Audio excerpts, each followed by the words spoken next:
Bueno, hermanos, vamos a ir al estudio bíblico de esta noche. Vamos a Romanos. Vamos a Romanos capítulo 1, versículos 16 y 17. Hoy vamos a desarrollar la primera parte de esos dos versículos. Estos vienen siendo como los versículos clave del libro. Recuérdese que estamos hablando del mensaje que va dirigido a la iglesia primitiva, a la iglesia de Roma, ¿verdad? Donde el escritor pues es el apóstol Pablo y los destinatarios es la iglesia primitiva cristiana, ¿verdad? Porque este mensaje fue antes de que la iglesia se uniera al imperio, ¿verdad? Entonces, donde se separaron los originales y donde quedaron los impostores, ¿va? Y la iglesia primitiva, ella vino, oiga bien, desarrollándose en derredor de todos estos imperios por las persecuciones que habían. Era tanto así pues que una de las iglesias más grandes pues del mundo fueron los que hicieron antisemitas a las personas, ¿va? O sea, antijudíos. Entonces por eso es que cuando a uno lo veían corriendo en Semana Santa, ¿cómo nos decían? Judíos nos decían.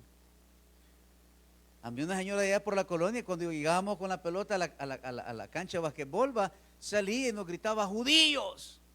¿Por qué? Porque eso es lo que le habían sembrado a las personas contra los cristianos. Entonces, oiga bien, en esta noche vamos a desarrollar esta parte del versículo 16 y 17. Entonces, oiga bien, habiendo declarado su disposición de predicar el evangelio en la capital del Imperio Romano, Pablo pasa a exponer cuál es el mensaje central que predicaba. Este será el tema principal de la primera parte de la carta de los Romanos, del capítulo 1, oiga bien, hasta el capítulo 8, por ser dos versículos tan importantes, oiga bien, los vamos a estudiar detenidamente. Entonces, oiga bien, hoy sí vamos a leerlos. Y dice la Escritura, porque no me avergüenzo del evangelio, porque es poder de Dios para salvación a todo aquel que cree, al judío primeramente y también al griego. Porque en el evangelio la justicia de Dios se revela por fe y para fe, como está escrito, mas el justo por la fe vivirá. Padre, te damos gracias, Dios, en esta noche por el privilegio que nos das de predicar tu palabra. Ayúdanos, Dios, a seguir aprendiendo acerca, Señor, de esta carta a los romanos. Este mensaje, Señor, que el apóstol Pablo llevaba a esa iglesia que quería conocer, que por mucho tiempo había anhelado llegar, ir y llevar ese mensaje que tenía preparado para cada uno de ellos. Que lo podamos entender, comprender y atesorarlo en nuestros corazones. En el nombre de Jesús, amén. Entonces, oiga bien, el apóstol Pablo viene de exponerles de parte de quien llega, cuál es el mensaje con que él llega. El propósito del mensaje, oiga bien, es que todas las tradiciones judías, todo lo que el imperio romano les quería imponer, no se necesitaba, oiga bien, para ser salvo. Mas sí, oiga bien, había que respetar las costumbres de los judíos. Había que respetar las disposiciones del imperio. ¿Por qué? Porque el imperio había sido tan abierto que aprendimos que donde el lugar que llegaba y conquistaba, se traía a las personas para su tierra, pero también las personas se traían sus dioses. Entonces, oiga bien, podemos decir y entender que Roma era un imperio pagano. Tanto así que dentro de muchos de ellos habían emperadores, ¿verdad?, que se les torcía la mano, que se vestían del arco iris, ¿verdad? Y tenían una mente retrógrada. Entonces, oiga bien, el mensaje que el apóstol lleva les dice que no hay que avergonzarnos del evangelio. Lo primero que Pablo afirma es que no se siente avergonzado del evangelio. Ahora, ¿cuántos nos avergonzamos del evangelio? ¿Cuántos en alguna vez nos hemos sentido intimidados por el derredor donde estamos? Y usted se sienta a comer con paganos y no ora por sus alimentos, porque se avergüenza de su evangelio. ¿Qué van a decir? Usted va a otro país, a una capacitación, va, y ahí llegan de todo, hermano. Y usted dice, ¿oro o no oro? Si no ora y lo hace aquí, se avergüenza del evangelio.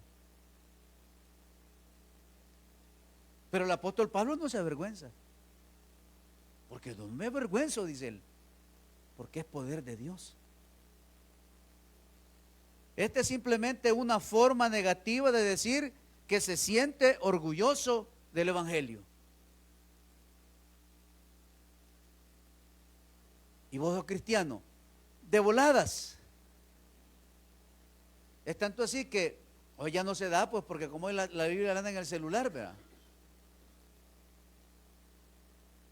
Antes usted compraba mariconera, compraba mochila, mandaba hacer el estuchito para la Biblia, mandaba hacer, era posible, la doblaba y la metía en esas bolsas de tacos.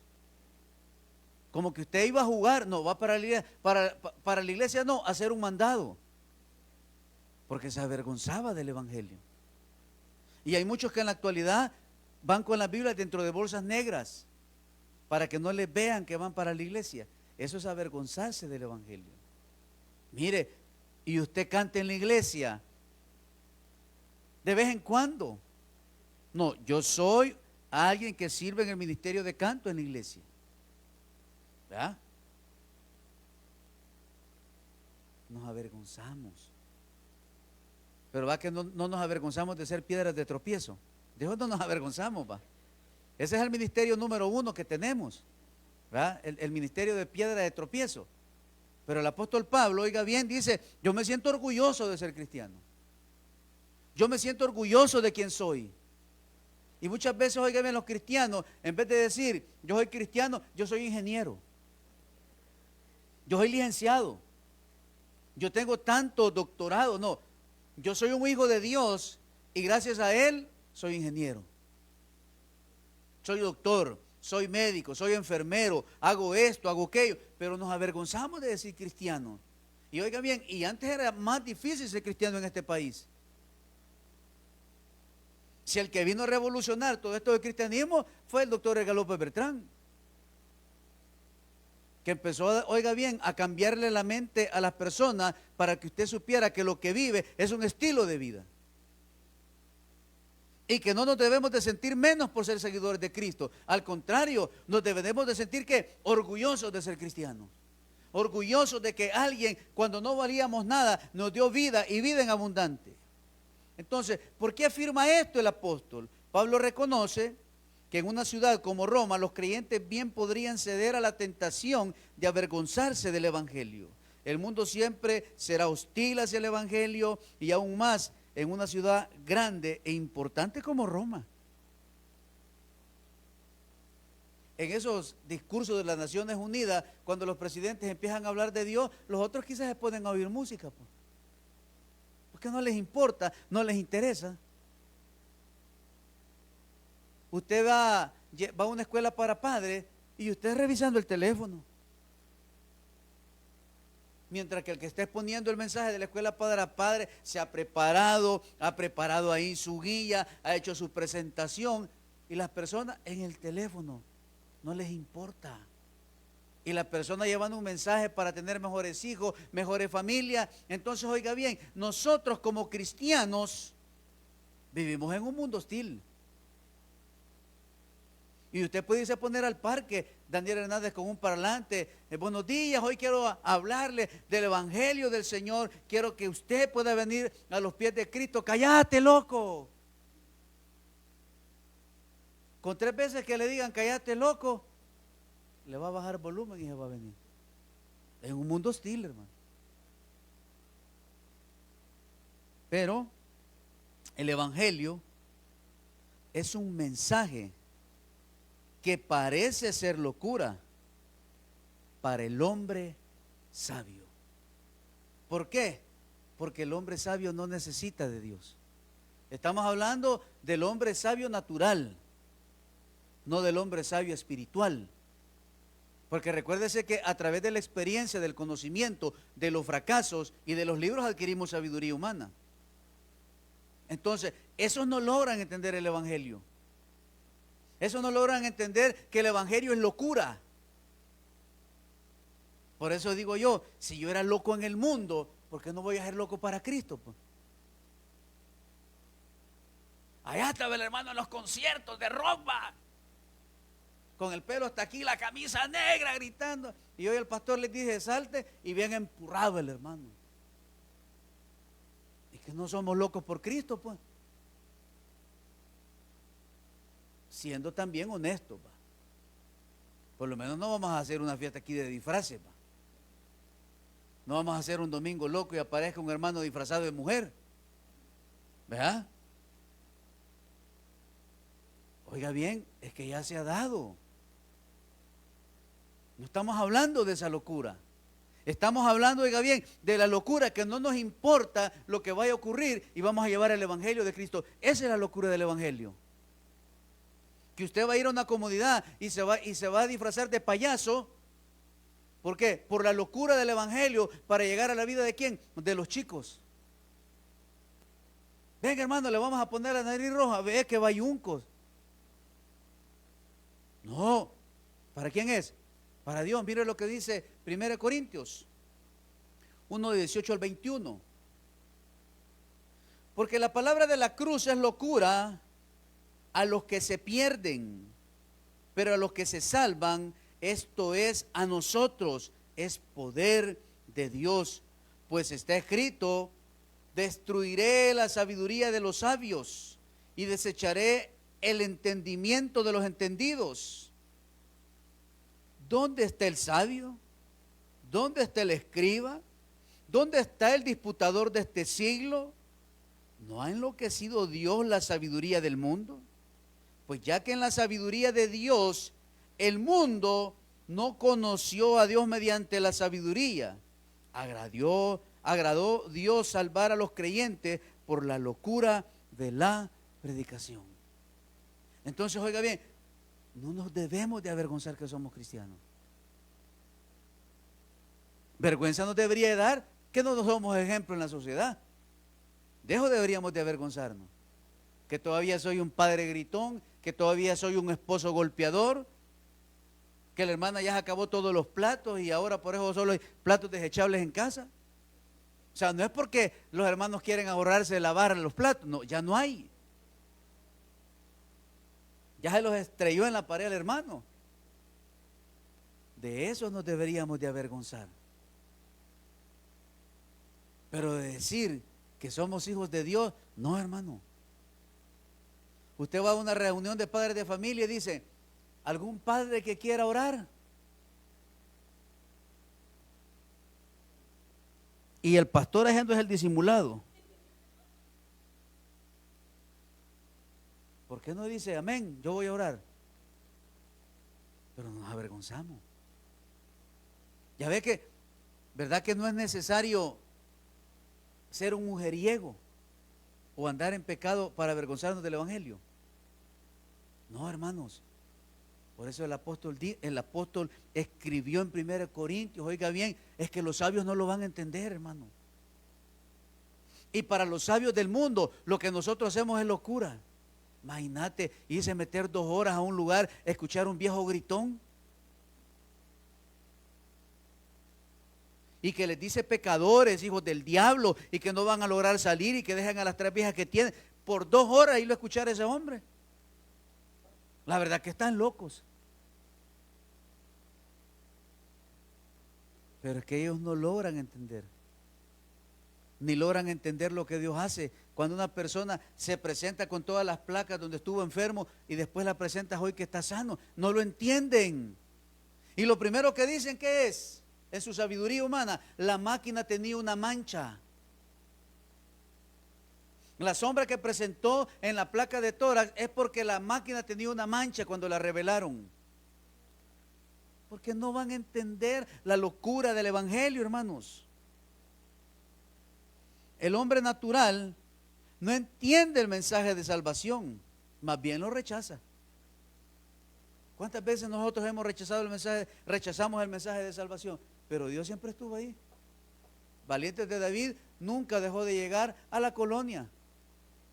Ahí estuvieron con la película del infierno al diente. Y allá estábamos nosotros viendo la película y comiendo todas las garrapiñadas que daban, pues. Yo no iba porque quería ser salvo. ¿Por qué iba? Por la película, pues. ¿Ah? Y por lo demás que daban. Pero yo nunca fui enfocado a recibir a Cristo. Pero ¿cuántos dijeron? Esos locos vienen cada 15 días, gastan dinero, gastan en piñata, gastan en sándwiches, en suspiros, en horchata, alquilan sillas, solo por hablar de Dios. No lo entienden, hermano. No lo entienden. 1 Corintios 2:14. Pero el hombre natural no percibe las cosas que son del Espíritu de Dios, porque para él son locura y no las puede entender porque se han de discernir espiritualmente. Me va a disculpar la palabra, pero es mala expresión. Pero ¿cómo? Ese es maje. Así dice el mundo, no nosotros. Se va con toda su familia un día antes para la obra, a dormir en el suelo, a que los piquen las chinchas, las garrapatas. Lleva a aguantar frío a sus hijos. ¿Qué dicen? Esos están locos. Pero ¿qué dice el apóstol Pablo? Es que no me avergüenzo del evangelio, porque es poder de Dios. ¿Por qué? Porque el hombre natural no percibe las cosas del Espíritu, hermano. El hombre natural dice, ese dándole altar al pastor está con el diezmo. Eso dice. Este es el que le paga la cuota de los diezmos al pastor. Y el pastor en un carro año 78. Pero no logran discernir. ¿Por qué? Porque es la sabiduría humana, hermanos. Porque la sabiduría humana no los deja ser salvos y necesitados. Por lo tanto, los creyentes siempre corren el riesgo de avergonzarse del evangelio. Corren el riesgo. Pero eso lo debe determinar el creyente. Sus convicciones, su firmeza en el evangelio. Saber qué ADN es el que esté corriendo por todo su torrente sanguíneo.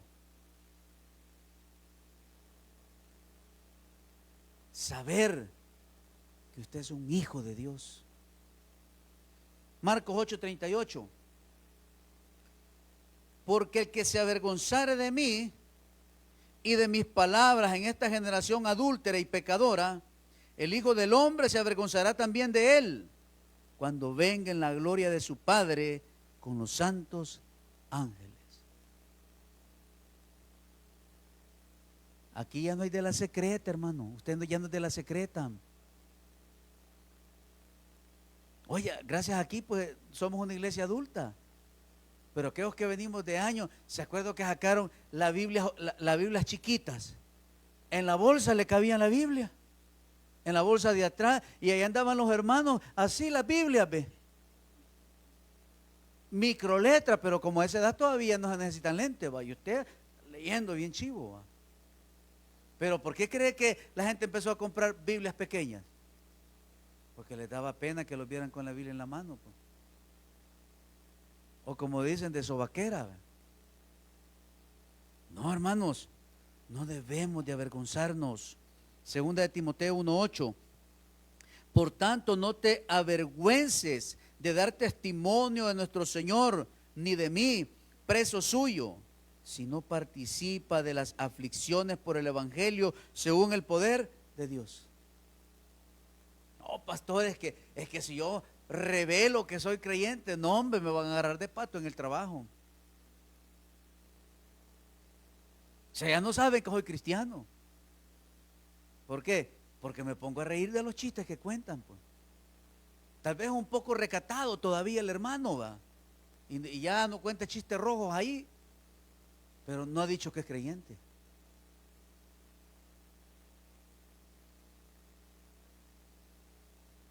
Y a veces pide permiso para irse a la iglesia y no dice: tengo un compromiso, ¿me da permiso, jefe? Que se avergüenza, porque nos da pena. ¿Sabe por qué? Porque no tenemos identidad. Hey, vos vas por el Real Madrid. Gane o pierda, 100% real, sacando pecho. Aunque me digan enfermera, pero ahí estoy. Y todavía el hermano les así, ve. Aunque el capi ya no está, pero ahí estamos, dice. ¿Ah? ¿Sabe quién es el capitán, va? Y vos sos del Barça, 100%. Y agarra la camisa y le hace,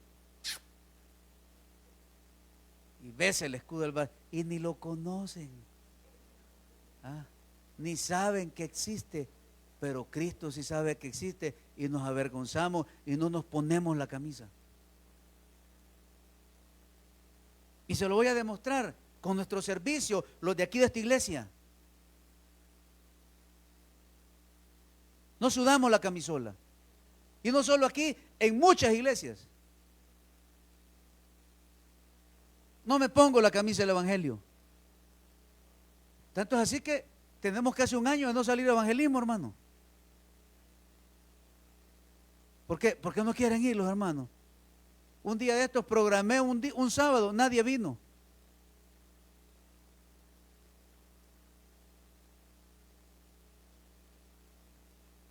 Estamos queriendo levantar un proyecto de escuela bíblica para que los maestros tengan niños y poderles dar clases. Pero eso, ¿sabe qué vamos a necesitar? Que se pongan la camisa. Que todos los sábados vayamos allá a esa comunidad a dejar invitaciones para que los niños vengan el domingo al culto. ¿Sabe qué va a requerir? Que la iglesia compre 4 pizzas para los niños. Y lo vamos a ejecutar hoy en octubre. Tenemos que ir a traer a esos niños. Se están perdiendo, hermanos. El mundo los va a absorber, los va a perder, los va a terminar. Pero ¿qué necesitamos? Ponernos la camisa.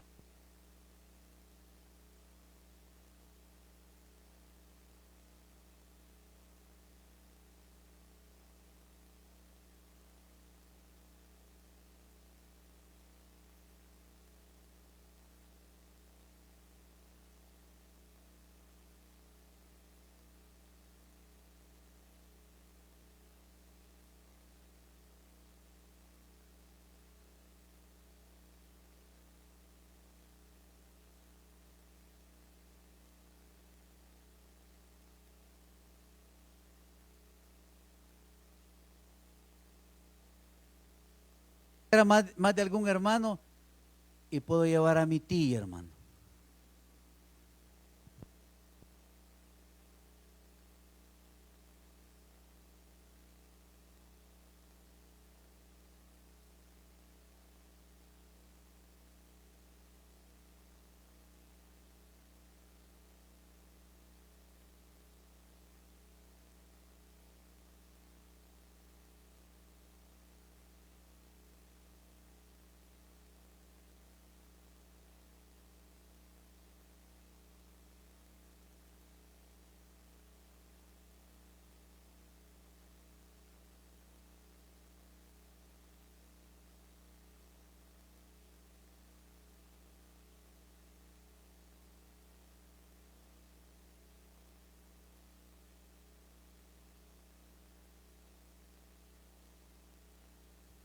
Dos, uno, dos, sí, ahí estamos.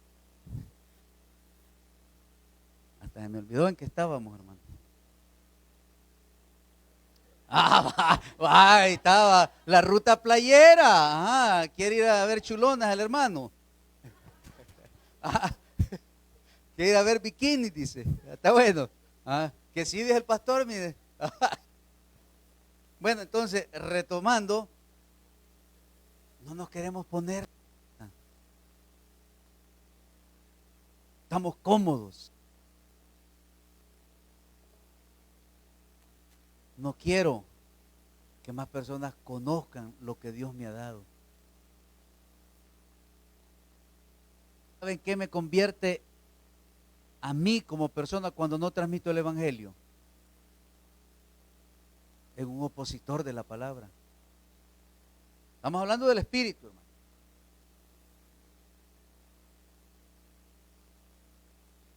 Entonces, ¿por qué será que Pablo no se avergonzaba del evangelio?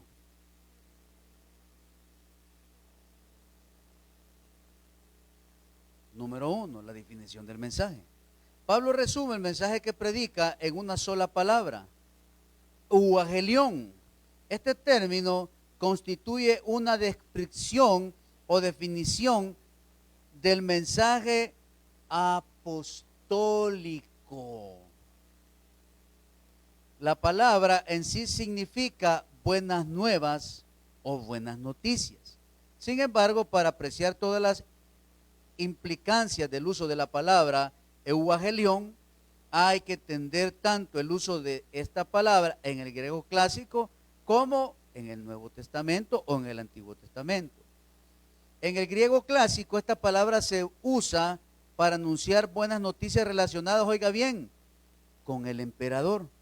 Por ejemplo, para anunciar el nacimiento de un heredero o de una victoria en el campo de batalla. Entonces, oiga bien, el término se utiliza en lugares tales como los que vamos a ver otro ratito. El euangelión consistía en la llegada del reino de Dios, es decir, en la manifestación de su salvación. ¿A través de quién? A través de Cristo Jesús. Cuando usted y yo presentamos el evangelio, estamos presentando ¿a quién? A Cristo.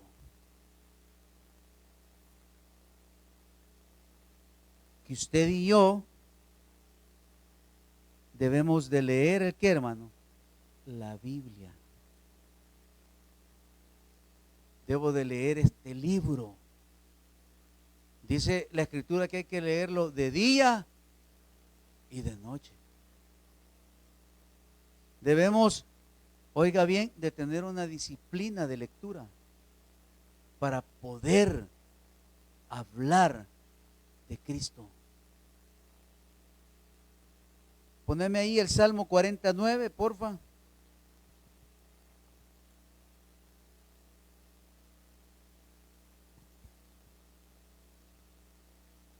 Salmo 49. Y dice: he anunciado justicia en grande congregación, he aquí, no refrené mis labios, Jehová, tú lo sabes. Hay el anuncio de una noticia, Isaías 49.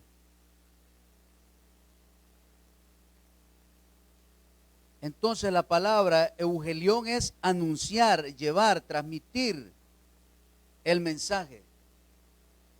Isaías 49.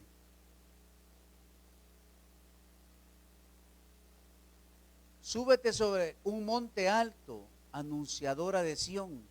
Levanta fuertemente tu voz, anunciadora de Jerusalén. Levántala, no temas. Di a las ciudades de Judá: ved aquí al Dios vuestro. Entonces, oiga bien, el mensaje que usted y yo transmitimos no es nuestro. ¿De quién es? Es del reino. Es del reino. Las buenas nuevas de salvación. Regresemos a la presentación.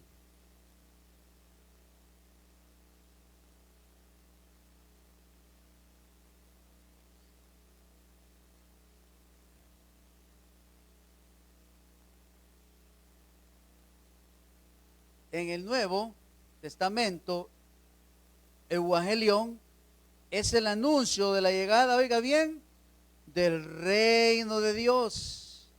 ¿En la persona de quién? De Cristo. ¿Qué dijo Juan el Bautista? El reino de Dios se ha acercado. A través de un hombre llamado Jesús.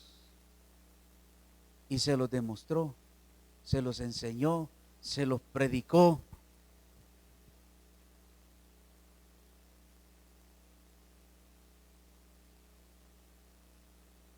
Cristo vino para destruir las obras de Satanás e instituir el reino de Dios. En este reino se encuentran el perdón de los pecados, la reconciliación con Dios y todas las demás bendiciones espirituales, oiga bien, que la iglesia goza en Cristo. Una persona, si no está en Cristo, no puede ser salva. Una persona que no tenga identidad, que no tenga el ADN del cielo, no puede ser salva. Sigue siendo ¿qué? Un condenado. Entonces, el apóstol Pablo, oiga bien, llevaba el mensaje del reino. Este era el mensaje al cual Pablo se dedicaba a predicar y que anhelaba anunciar también en Roma. De tal mensaje, Pablo nunca podía avergonzarse. Y digo, y me siento mal, digo en el versículo 15, que no he podido llegar a los sabios y a los no sabios, a los judíos y a los no judíos, a los bárbaros y a los de alta grandeza, pero yo sé que voy a llegar. Y usted y yo, oiga bien, debemos de llegar con el mensaje del reino a nuestros hogares, hermano, a nuestras familias. Yo siempre digo, ¿de qué sirve?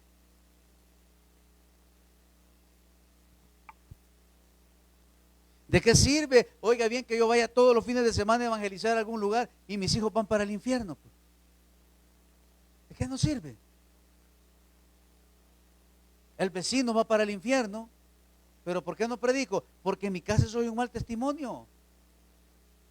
Porque pasamos como perros y gatos. Y usted cree que después de pasar peleando, yo le puedo decir a una señora, fíjate, a la vecina, Cristo le ama. Y la señora por dentro, ¿y por qué no se lo demuestra a su mujer? Pues se acaba de estar diciendo, me vas a matar, desgraciado. En el versículo 16 también vemos la eficacia del evangelio. Pablo describe la eficacia del evangelio en las siguientes palabras: es poder de Dios. Esta era otra razón por la cual Pablo no se avergonzaba del evangelio, porque a pesar de aparentar ser un mensaje débil, en realidad el evangelio era el poder supremo de Dios dirigido hacia la salvación del hombre pecador. Y aquí es donde muchas veces la sabiduría humana interviene y dice, ¿y usted qué?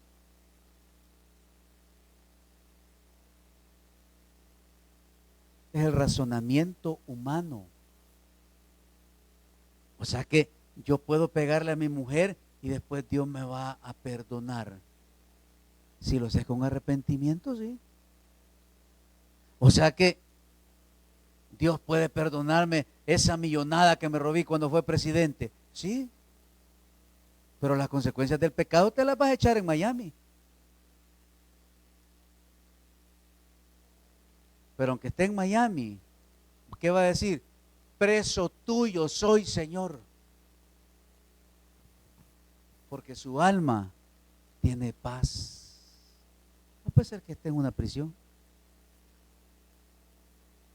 Entonces, oiga bien, el evangelio es el poder de Dios. Y como es del poder, viene de la palabra dunamis, que significa, oiga bien, el poder eficaz para realizar algo. Porque muchos tienen poderes, pero no tienen la eficacia del poder. Porque hay renombre que tienen poder, pero no tienen la eficacia del poder de Dios. Elon Musk tiene poder, hermano. Tanto así que domina el planeta con su internet. Ese tipo tiene tanto poder que puso satélites alrededor de toda la Tierra. Pero no tiene el poder de Dios. Porque con todo el poder que él tiene, quiere que no puede salvar a nadie.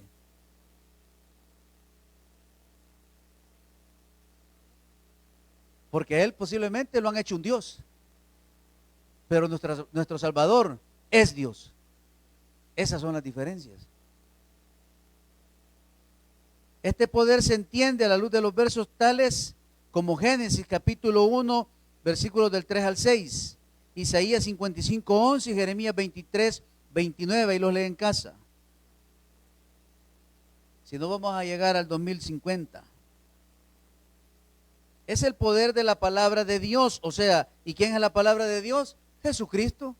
En Cristo, quien hace que el evangelio sea eficaz, porque su obra fue decisiva en obtener la salvación para todas las personas que crean en él. Entonces, la acción de Dios en enviar a su Hijo con el propósito de morir por los pecadores del mundo y luego resucitar para la justificación de los creyentes es la clave para comprender el poder de este mensaje aparentemente tan débil y menospreciado. Y así solo con decir esa oracioncita puedo ser salvo, así dicen. Y me acuerdo una vez que fuimos a Nahuilingo y andábamos y me dice el muchacho, y aquí enfrente de la gente, pero aquí todos me están viendo, y que no tiene que ser un lugar para recibir al Señor.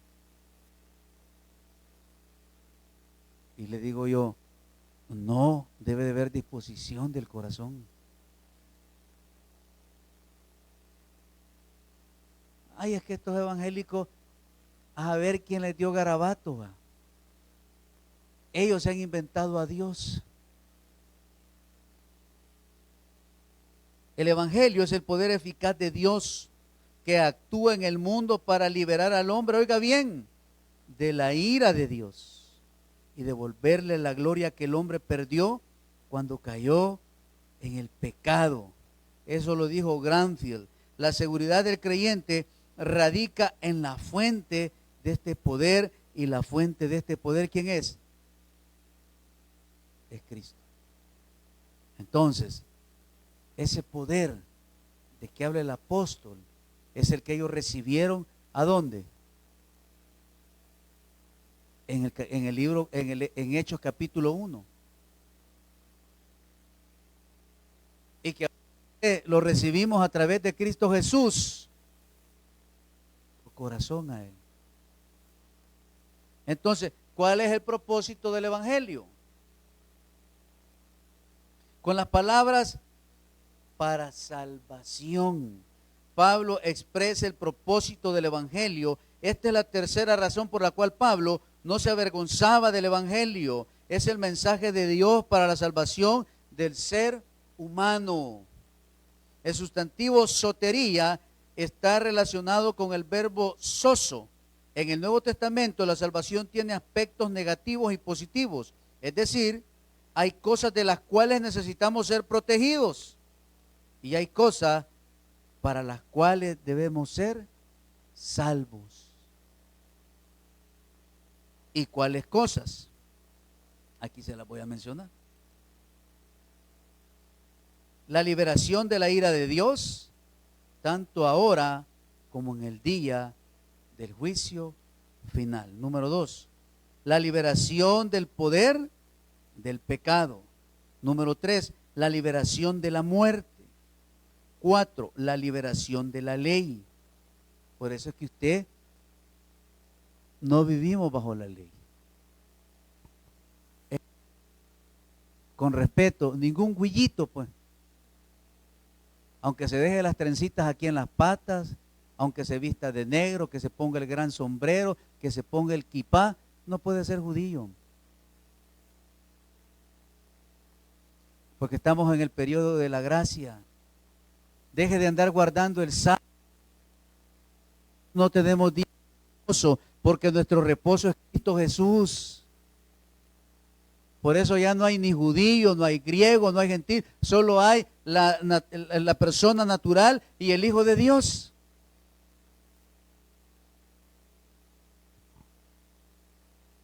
La restauración de la gloria de Dios, la reconciliación con Dios y la paz que proviene de ello, el don de la vida eterna. Qué bonito es el reino, ¿va? ¿Sabe qué es lo mejor? Que no hay que pagar ni un 5 por eso, hermano. Solo el primero, ser libre de la ira de Dios. ¿Qué momento más difícil es el que vivió esta ciudad de Hawái? Que se prendió en llamas. Y ahí andan muchas teorías, hermano. Y restos de vidrio de los carros. Andan las teorías que, no voy a decir el país, pero alguien provocó eso. Ya vamos a llegar, dígale. Alguien provocó eso. Porque alguna razón tienen para ese lugar. Quizás ahí quieren poner unos proyectiles dirigidos a alguien. ¿Va? Recuerde que todo ya va en camino, hermano. Pero ya no voy a decir nada porque no es que me vengan a traer los de inteligencia. Además de tener aspectos negativos y positivos, la salvación de la cual Pablo habla tiene aspectos presentes y futuros. El creyente goza ahora de su salvación, es decir, de una buena relación con Dios y todos los frutos que esto trae. Vamos a Romanos 5:1. Justificados pues por la fe. Este es el primer fruto, mi hermano, de la justificación. Tenemos paz para con Dios por medio de nuestro Señor Jesucristo. O sea,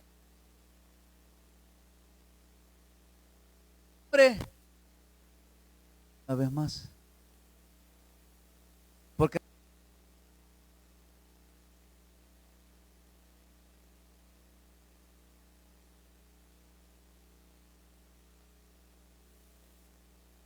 una vez más.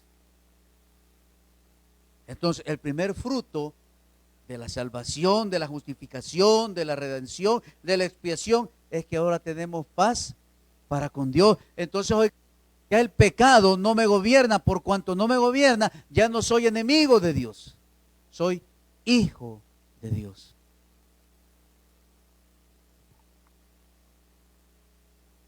Sin embargo, durante toda su vida, aquí en la tierra, el creyente está esperando la manifestación final y completa de su salvación. Romanos 8, 17, 25. Y sí, hijos, también herederos, herederos de Dios y coherederos con Cristo, si es que padecemos juntamente con Él, para que juntamente, oiga, con Él seamos glorificados. Por eso es que usted y yo somos los primogénitos de la resurrección. Pues tengo por cierto que las aflicciones del tiempo presente no son comparables con la gloria venidera, que en nosotros ha de manifestarse. Pero oiga bien, pues tengo por cierto que dice que las aflicciones del tiempo no son comparables, hermano. Por eso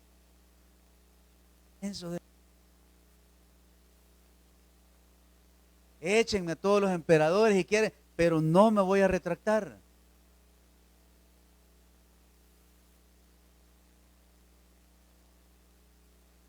El documento, porque el justo por la fe vivirá. No negó las 95 tesis, pero siguió siendo católico. Porque el anhelo ardiente de la creación es el guardar la manifestación de los hijos de Dios. Porque la creación fue sujetada a vanidad, no por su propia voluntad, sino por causa del que la sujetó en esperanza. Porque también la creación misma será liberada de la esclavitud de corrupción a la libertad gloriosa de los hijos de Dios.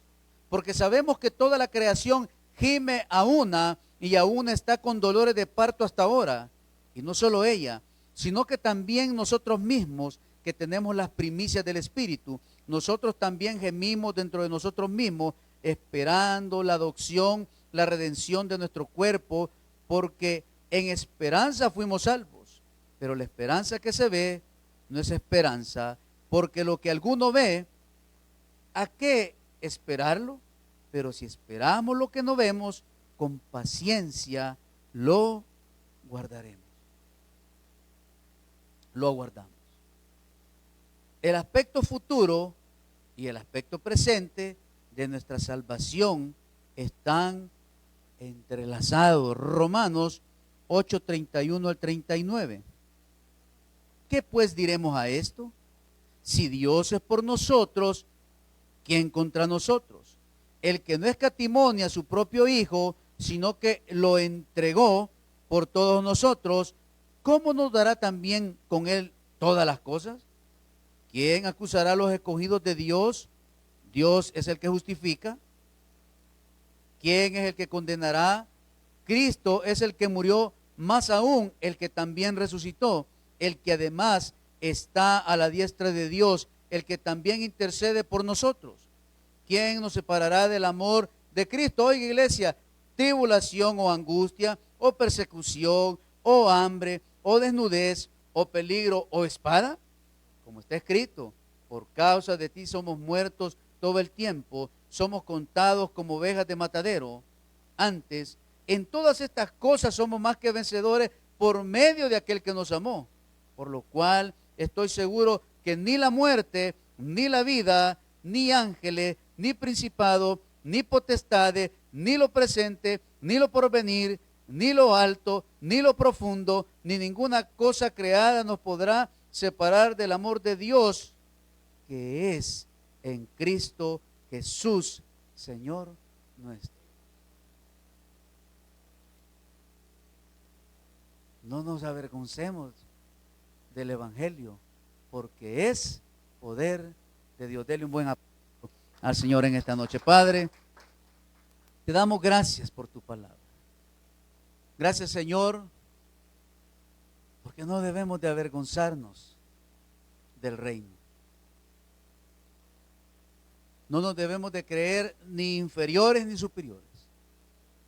Debemos de creernos que somos hijos de Dios, que hemos sido comprados con sangre preciosa, y que el deber de todo cristiano en este mundo es llevar el mensaje del reino. Que todavía hay oportunidad, que la puerta no se ha cerrado, que hay esperanza, que hay restauración, que Dios los está esperando con los brazos abiertos para redimirlos, para justificarlos y así puedan tener paz para con Dios. Gracias, Señor, por el estudio bíblico de esta noche. Gracias porque hemos aprendido. Ayúdanos a través de tu Espíritu a no avergonzarnos, sino caminar siempre con nuestra frente en alto, predicando las buenas nuevas, siendo buenos embajadores tuyos, para que más personas puedan venir a tu reino. Llévanos con bien. Gracias por los milagros que obraste en esta noche. Prontamente escucharemos esos bellos testimonios. En el nombre de Jesús. Amén y amén. Denle un buen aplauso al Rey, iglesia. Nos vemos el domingo a las 10 de la mañana. Bendiciones para todos. El domingo hay Santa Cena, así que venga tempranito.